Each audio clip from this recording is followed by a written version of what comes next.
Hey, I'm Becca from the Happy Ever Crafter, and welcome to my video for the summer workshop retreat. I'm so honored to be here.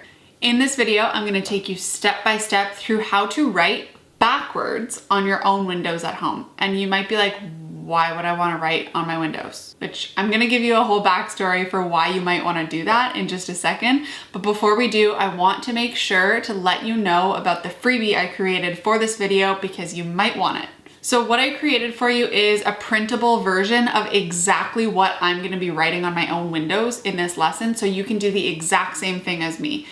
Obviously, this is optional. You can totally make your own design too, but this makes it super easy up front. So if you want to grab that, I have 3 different sizes of it you can choose based on your own windows, and you can get that at www.thehappyevercrafter.com/window freebie before we start. And while you're doing that, I'm going to give you a little backstory on why the heck I'm showing you how to do this in the first place.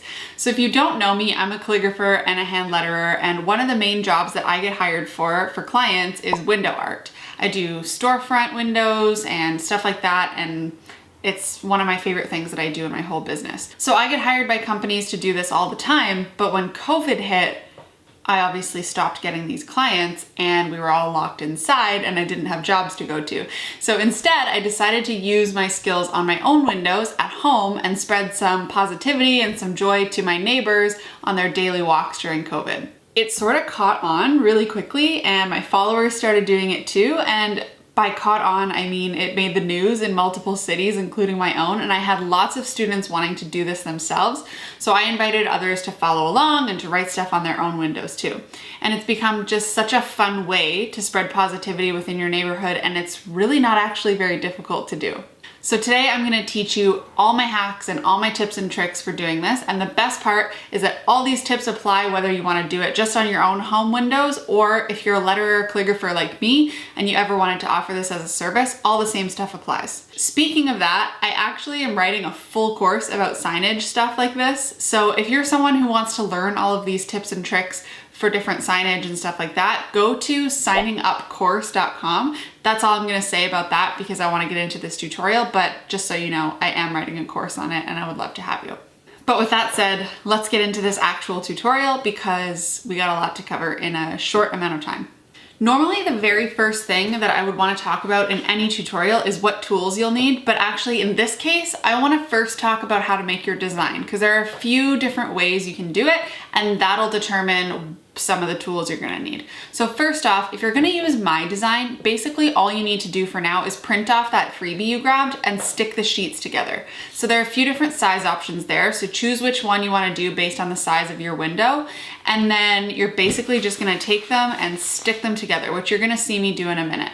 But if you don't have a printer or if you want to do your own design in general, there are sort of 3 ways you can do this. So the first option is you can do what I did basically to make you this freebie, which was draw out your design on paper small and then digitize it in Illustrator and then split it into the tiles of 8.5 by 11 pages and then print it out. And basically all you have to do is stick it together and you've got your own design nice and big. Now that all sounds really complicated and it sort of is if you don't know what you're doing.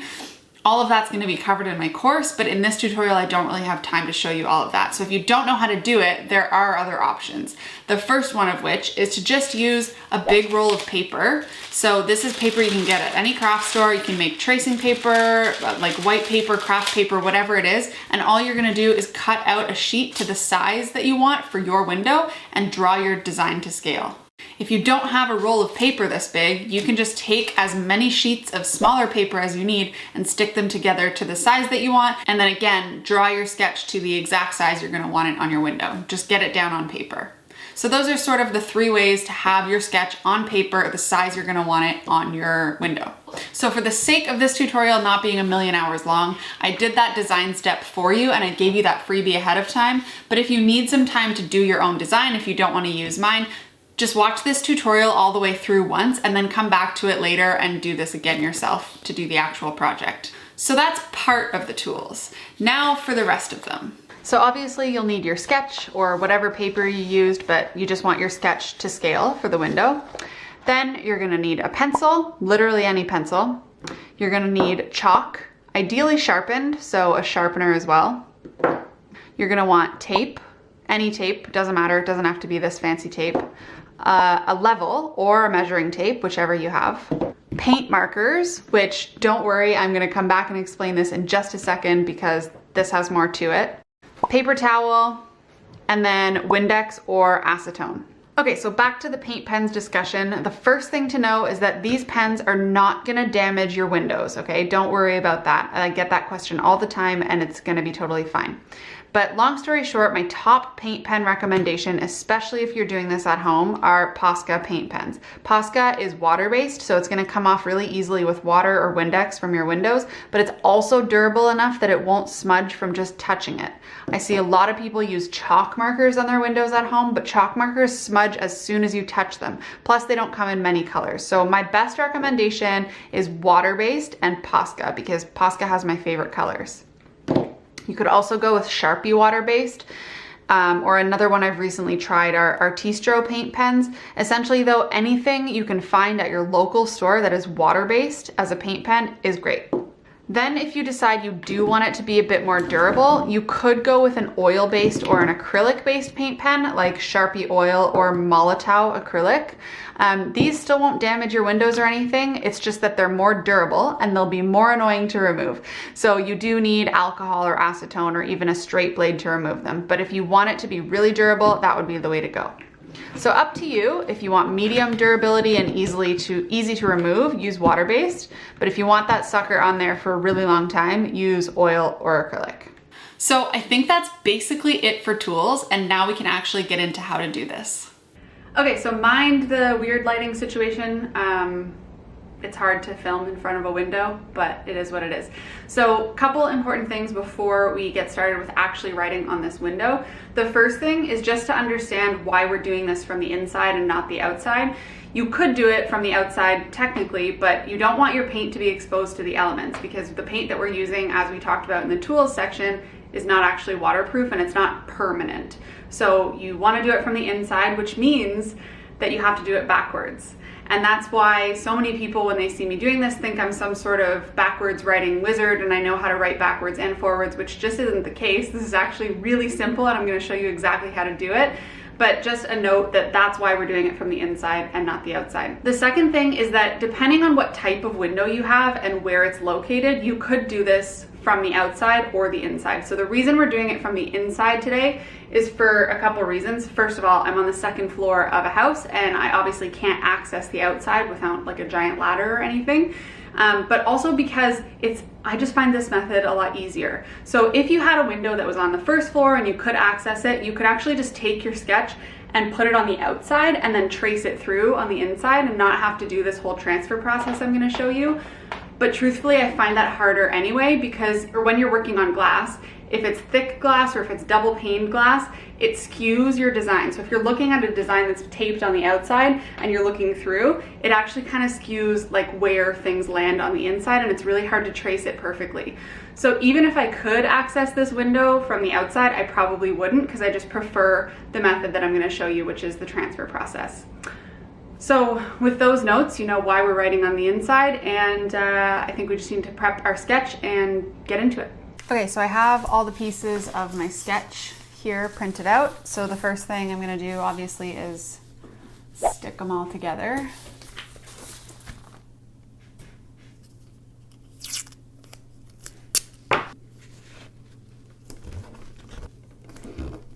You could obviously use less obnoxious tape than this, but this is all I found. So, and I try and tape this as close as I can to like everything lining up perfectly, but you'll see that once you get it on the window, it's fine if things are off a little tiny bit. And like even in some cases like this, the way the printer works, the crossbar of my T actually landed right in between pages, so you can't even see it. So that's where you actually have to have a little bit of artistic skill to fill in that spot later. But just kind of understanding like this transfer process will give you like a shell of what you need and then you go in and touch things up. Sometimes it's tricky too in spots like this where you don't really want to put tape over these parts of the letter because you need to put your chalk on them, but you also have to so that the papers stick together. So you just kind of try and pick the most inconspicuous spot. All right, then once the sketch is all taped together, the next step we're gonna do is use the chalk. And pro tip, I actually sharpen my chalk so that I can be a little bit more accurate with it, because the more chalk dust ends up on your page, the more chalk dust is gonna go on the window. So ideally you're being nice and precise with this and not making it too messy. So I'm just gonna sharpen my chalk. And then I'm not actually gonna color in the letter or anything. I'm just gonna do the outline around it.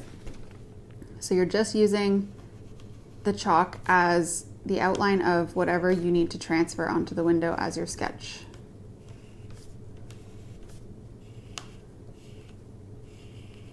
And when I say you're trying to be precise, you do want to be precise, but you don't want to be too gentle. Like, you do want to get enough chalk on there that you'll be able to transfer it onto the glass.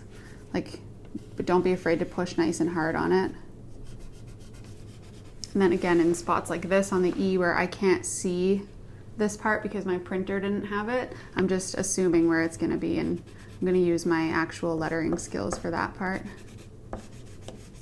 when I get onto the window. And like I said a minute ago, this is the step that you could skip if you were just gonna stick your sketch right to the outside of the window and trace it through instead of doing this transfer process, but I still prefer this transfer process. Definitely over tracing. I just find it way easier and more accurate. All right, so I have my whole sketch covered in chalk. It took me probably 2 minutes to do that, and now we're ready to put this up on the window. Okay, so the next step is actually to get it up on the window. Before I grab my sketch, I'm just gonna cut myself a few pieces of tape, because the less that you have to readjust on the window, the better, now that there's a bunch of chalk dust on it. It's gonna be really annoying to move it and erase chalk dust as you go.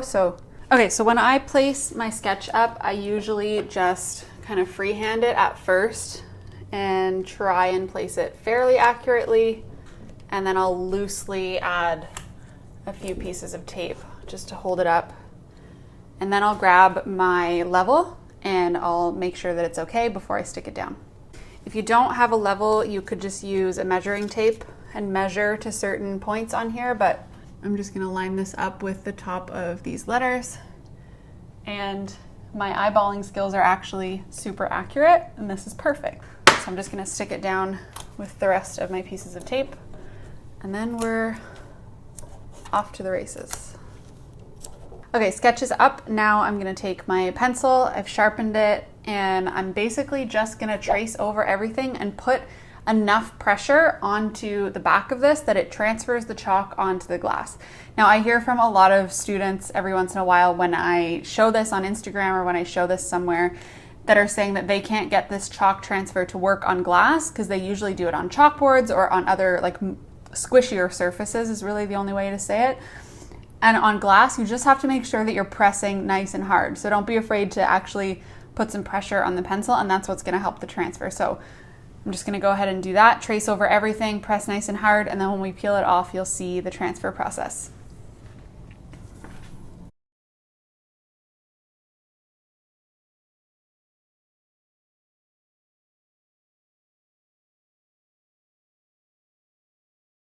I've traced over it all. We're ready to take this down now and see if the transfer process actually worked.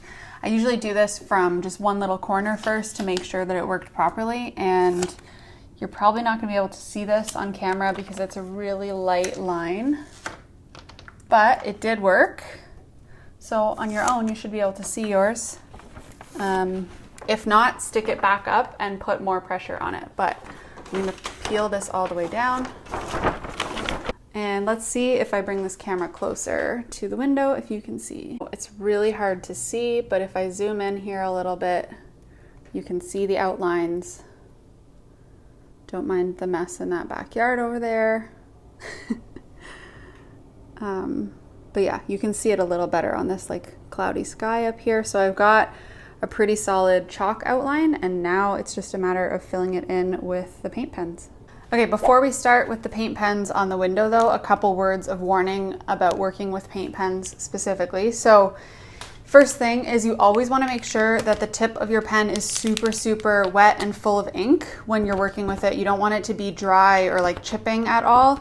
You almost want to have, like I always have a plasticky surface, like a palette or something around me, or just anything I can find really that I don't mind making a mess on.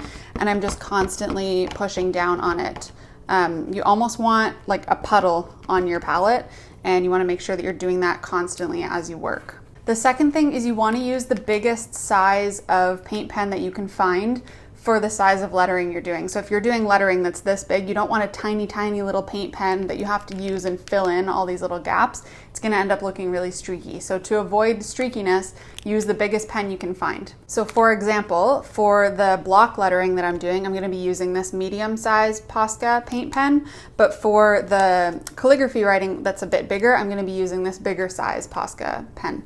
So kind of just make sure that you're using the biggest size you have available to you. And then the third thing, and I'll talk about this as I'm doing it, is that you want to work quickly, and you want to work like, you don't want to do an outline of the whole thing and then go and fill it in. You want to work as you go and fill in each letter as you go, because as the paint dries, if you try and go back and do another coat, or if you try and add anything to it, it's going to chip off and it's going to drive you crazy. So again, for the sake of streakiness, you want to do it really quickly and work on one letter at a time as you go. The one other thing I'll say about using paint pens on your window is if you're going to use color, which I'm using rainbow colors, you want to test them on your window beforehand. So you want to do a little swatch and then go outside and see what it looks like, because the colors always look different from outside than they do from inside. So do some swatches and then go outside, look at it, decide if those are the colors you want to use, and then come back inside. The same is true for black and white even. Check which one looks better on your windows, because it depends on the surroundings around you. Sometimes white will show up better, sometimes black will show up better. So for this window, I'm going to use white for the block letters, and then I'm going to do rainbow for the calligraphy, but you can use absolutely whatever you want. All right, it's raining and cloudy out now, but hopefully you can still see what I'm working on. And again, we're going to work quickly, but I want to make a quick note that we're also going to work left to right, even though the words go right to left, so that you're not smudging it as you go. So I'm going to work top to bottom and left to right. So I'm just starting with this E, and honestly, all I'm doing is just tracing over my chalk lines.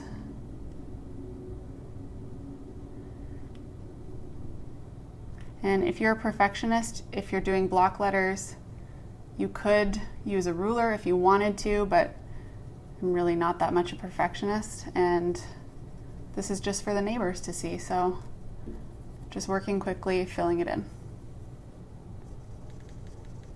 Okay, so right off the bat, you might notice that when you're working with paint pens, it'll look really streaky.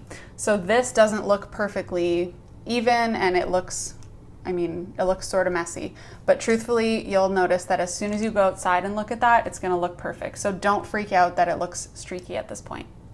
Just remember to keep using your palette or your surface to keep your pen tip really wet as you're working, and you'll be fine. Okay, so I have my done in white in my block letters, and now I'm going to switch to my rainbow colors, and I'm going to work on the calligraphy portion. So I'm going to use red, orange, yellow, green, blue, violet, just like a rainbow. And basically I'm going to work from left to right on my words and blend them all together into a cool rainbow pattern. But like I said at the beginning, you can use whatever colors you want. It doesn't have to be rainbow. You could even just choose one of these, or you could do it all in white or black or whatever you want.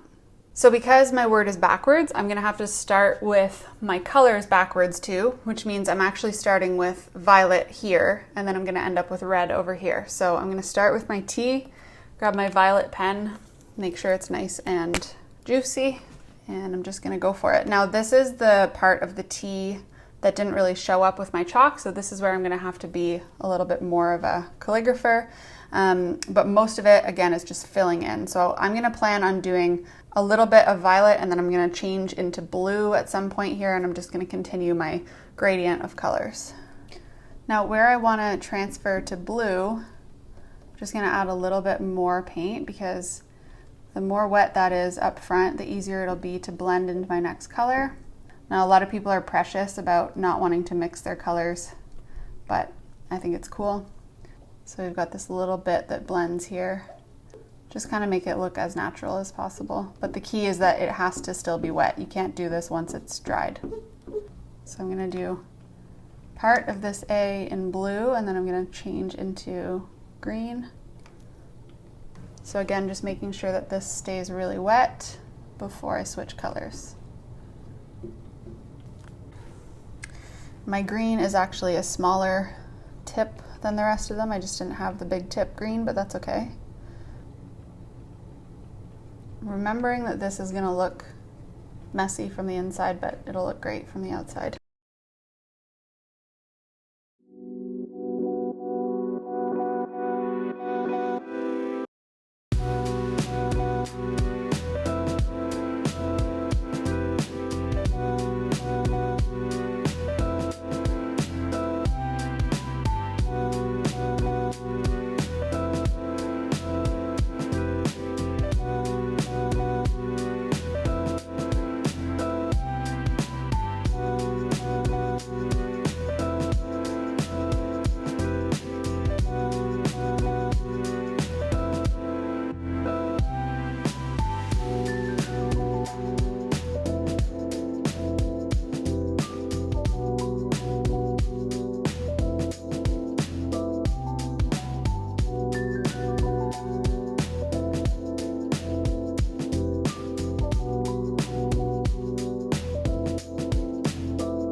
There we have it, our streaky looking blended lettering backwards on the inside. Now, the next step is to go outside and look at it from outside, which doesn't sound super appealing right now because you can see what outside looks like, but I'm just gonna do this. You can almost see, yeah, there we go. Have a great day. So there is the final product. I'll take some pictures and show it when it's in better lighting, but that's how you write on a window inside your house. All right, oh my God, okay. Let it be known that this is for the sake of this tutorial. Okay, oh, it's so hard to see because the sun is not out, but there it is. Can't really see the purple and the blue. I did test it earlier when it was nice out, but when it's sunny, the neighbors will be able to see it. And there you have it. Have a great day, even in this gross weather. Alrighty, so there you have it. That's how you do it. I know it ended up a little bit messy at the end there with the rain and not being able to show you properly how the colors show up, but I know that you are able to do this totally fine at home with the instructions that I provided to you. And yeah, I hope you had fun with it. The two things I want to just quickly touch on before I wrap up. Questions that I often get about this are, how do you get smudges off the window? Like if you're writing and your hand is touching the window, you're gonna have smudges on it and stuff. So before I finish off any project, I always just take a paper towel and gently remove any smudges that are on the window. If you used water-based pens, you wanna be really careful because they will scratch off if you press on them too hard. But if you used oil or acrylic, you can actually even use Windex right over top and get rid of any smudges. So it depends what you used. And that's actually the second point that I wanted to talk about, is how to remove this afterwards. So again, none of this is gonna damage your windows. You can leave it up for as long as you want to, but when you go to remove, if you use water-based, you can just use Windex or really any glass cleaner. Even water will work, but Windex gets rid of the smudges the best. And then if you used oil-based or acrylic, you're gonna wanna use alcohol or acetone, or even get a straight blade and kind of just scratch it off gently. So yeah, that's pretty much it for the main questions that I get. Other than that, I think we touched on pretty much everything you need to know to do this at home. And I would love to see your work if you create this. I would love for you to tag me. You can find me on Instagram at thehappyevercrafter, and my website is the exact same, thehappyevercrafter.com. And then one more time, if you really like signage stuff, if you want to learn how to do this on windows and mirrors and glass and wood signs and murals and all different sorts of big signage, I'm going to be writing a whole course about it. So I would love to have you. Right now it's just a wait list that's open depending on when you watch this. But if you go to www.signingupcourse, you can get on the wait list to get all the information you need, and I'll let you know as soon as it's open. But it was a pleasure having you. I hope you have so much fun in the rest of the workshops, and yeah, I'll talk to you soon.